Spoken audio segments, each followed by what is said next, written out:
नमस्कार भारत। नमस्कार हिंदुस्तान।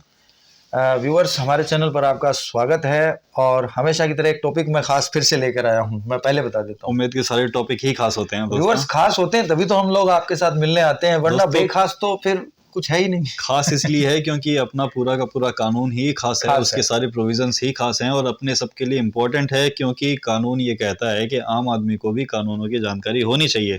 अगर आप ये कहते हैं कि साहब मुझे कानून की जानकारी नहीं थी, तो आपको इस बात का कोई बचाव नहीं मिलेगा। इसलिए सारे टॉपिक ही खास हैं, और जानकारी बढ़ाने वाले हैं और जानकारी में आने वाले हैं।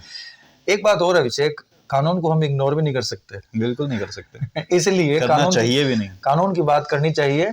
कानून सम्मत जो बात है वही की जाएगी। आज एक टॉपिक है, पिछला वीडियो अगर आपने हमारा देखा उसमें हमने एक पंजीयन की बात की थी, डॉक्यूमेंट का रजिस्ट्रेशन करवाना। उसमें हमने ये बात कही थी कि स्टाम्प के द्वारा उसकी फीस जो है वो दी जाती है। अब इसके अलावा स्टाम्प पर हम बहुत सारे ट्रांजैक्शन अभिषेक दिन भर में बहुत करते हैं, जहाँ पर कभी कोई एफिडेविट देना होता है या कहीं कोई पावर ऑफ अटॉर्नी बनानी हो, एग्रीमेंट बनाना वगैरह वगैरह। तो हमारे व्यूअर्स के साथ ऐसा कभी हुआ होगा अभिषेक कि उन्होंने कोई स्टाम्प को प्रिंट करने की कोशिश की और वो खराब हो गया हो या किसी दूसरी वजह से खराब हो गया हो, उस पे इंक गिर गई हो, इंक गिरने फट पर गया हो, पानी गिर गया हो या लिखे हुए पर पानी गिर नहीं गया आया हो, यूज में ना आया हो। तो ऐसी बहुत सारी पोजीशंस हैं। खैर वो एक लो की पोजीशन है। हम ये जानना चाहते हैं कि ऐसी पोजीशन में हमारे पास क्या इलाज है, क्या करें? वो स्टाम्प बर्बाद हो जाएगा, एक रद्दी का टुकड़ा बन के रह जाएगा, या उसका कोई मोल है? दोस्तों मनी सबके लिए इम्पोर्टेंट है, चाहे वो 5 रुपये हो, चाहे वो 5 लाख रुपए हो, कितना भी हो। तो स्टाम्प का स्पॉइल्ड हो जाना, स्टाम्प का खराब हो जाना, वो चाहे 5 रुपये का हो, चाहे 50,000 का हो, चाहे 5 लाख का हो, वो अपने लिए नुकसानदेह है। वो 5 रुपये भी अपन ने खर्च किया है तो किसी काम के लिए किया था, अगर वो उस काम में नहीं आ रहा है तो क्या उसका कुछ यूटिलाइजेशन और हो सकता है कि नहीं हो सकता? टॉपिक ये है। तो टॉपिक का बेसिक अगर अपन आकलन करें तो वो है कि अगर कोई स्टाम्प आपने परचेज किया और वो आपके यूज में नहीं आ पाया, वो स्पॉइल हो गया, तो क्या आपका जो खरीदने के लिए जो अमाउंट दिया था वो रद्दी हो चुका है या आप उसको कुछ यूज कर सकते हैं? चलिए तो शुरू करते हैं, खुलासा करते हैं। कानून की बात पहले कर लेते हैं कि कौन सा कानून है। दोस्तों ये कानून है Rajasthan stamp act. Rajasthan stamp act बना हुआ है जिसके अंदर ये प्रोविज़न दिया हुआ है कि राजस्थान में अगर आप कोई स्टाम्प यूज़ करते हैं, अगर वो स्पॉइल हो जाता है तो उसके लिए उसमें व्यवस्था दी हुई है कि आप उस क्षेत्र के जो कलेक्टर हैं, जिसे कलेक्टर मुद्रांक भी कहते हैं, वहाँ पे आवेदन कर सकते हैं। एक विहित परिसीमा अवधि है, टाइम लिमिट है उसके अंदर कि साहब ये मैंने स्टाम्प परचेज किया था, ये मैं यूज़ नहीं कर पाया, ये स्पॉइल हो गया, ये यूज़ आने लायक नहीं रहा, तो इसके बदले में या तो मुझे आप दूसरा स्टाम्प दे दें या फिर इसका अमाउंट मुझे देते हैं जिससे मुझे नुकसान ही न हो। तो व्यूअर्स, कहने का मतलब ये है कि स्टाम्प मान लीजिए 500 के आपके पास 6-7 स्टाम्प हैं तो एक अच्छी मोटी खासी रकम बन जाती है।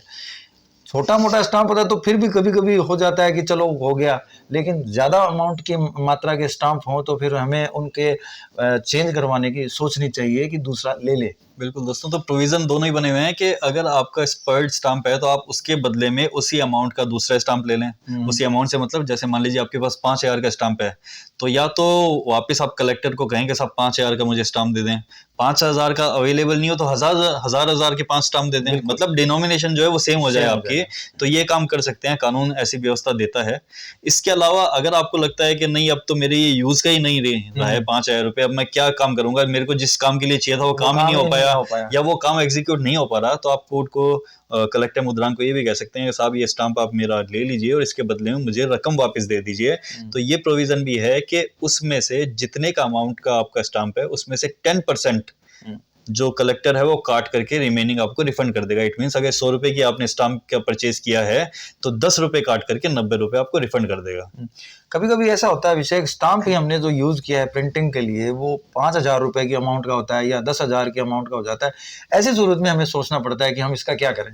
वहां पर ये नियम जो है वो उपयोगी है और मुझे लगता है व्यूअर के काम आ सकता है कहीं। उपयोगी है और जानकारी के लिए आवश्यक है, अदरवाइज लोग स्टाम्प खराब हो गया और रख करके उसको भूल जाते हैं और क्या होगा इसका, तो ऐसा नहीं है। अच्छा, कभी कभी तो ऐसा भी देखा है कि जिस प्रिंटिंग वाले को दिया है उसके ऊपर चढ़ाई कर देते हैं कि ये क्या किया, हमारा 25,000 रुपए जो बर्बाद कर दिए तुमने। प्रिंटर 5,000 का और 25,000 का स्टाम्प। तो स्टाम्प बर्बाद होने के तरीके कई हो सकते हैं, जैसे कि बात की प्रिंटिंग उस पर प्रॉपर नहीं हो पाई, आधा पेज छपा आधा पेज प्रिंट नहीं हो पाया तो वो अब यूज़ के लायक नहीं रहा, या फिर वो फट गया, या फिर उसके ऊपर शाई गिर गई, या फिर एक और भी हो सकता है, मान लीजिए ए और बी दो जनों ने स्टाम्प को एग्जीक्यूट करना था, उन्होंने स्टाम्प की लिखा पढ़ी कर ली, उसके बाद में उनमें से कोई मौजूद ही नहीं रहा, या वो अनएबल हो गया उस ट्रांजेक्शन को करने के लिए, तो भी वो यूज में नहीं आ सकता, तो फिर वो स्टाम्प आपके लिए एक रद्दी कागज ही होगा जब तक कि उसके बदले में आपको दूसरा स्टाम्प नहीं मिल जाए या उसके बदले में आपको रुपए नहीं मिल जाए। तो प्रोविजन जो है बने हुए हैं इससे रिलेटेड, तो ये अपने आम आदमी की जानकारी के लिए इम्पोर्टेंट है और अपने काम में भी आ सकते हैं कि अगर ऐसा कोई मिसयूज्ड स्टाम्प है या गलत स्टाम्प आपके पास है जो यूज में नहीं आ सकता है, तो उसको आप कलेक्टर जो है आपके संबंधित कलेक्टर मुद्रांक वहाँ पे एक एप्लीकेशन के साथ में प्रेजेंट कर सकते हैं, परफॉर्मा जो है उसके साथ में पेश कर सकते हैं और कोर्ट उसके बदले में आपको उस अमाउंट का स्टाम्प या रुपए वापस कर देगा। तो व्यूवर्स के लिए थोड़ा सा होमवर्क दे देते हैं कि कानून को पलट के देख लीजिएगा कि कौन सा प्रोविजन है। अगर आपको अच्छा लगे, अगर आपके मन में क्वेरी हो कि क्या ऐसा प्रोविजन है और उसमें क्या क्या और बातें लिखी हुई है, तो आप दे सकते हैं। उस प्रोविजन में यह है राजस्थान स्टाम्प एक्ट की सेक्शन 58 दोस्तों। इसी के साथ में अगली सेक्शन है 59, जिसके अंदर वो टाइम पीरियड दिया हुआ है कि कौन से स्टाम्प को कब तक आप वापस कोर्ट में कलेक्टर मुद्रांक के पास जमा करवा सकते हैं।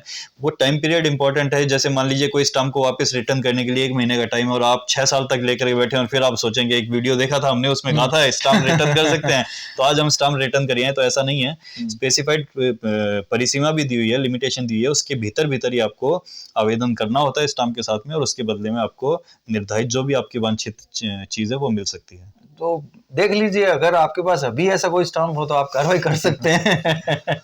तो चलें विषय का बात के लिए। नमस्कार दोस्तों, नमस्कार।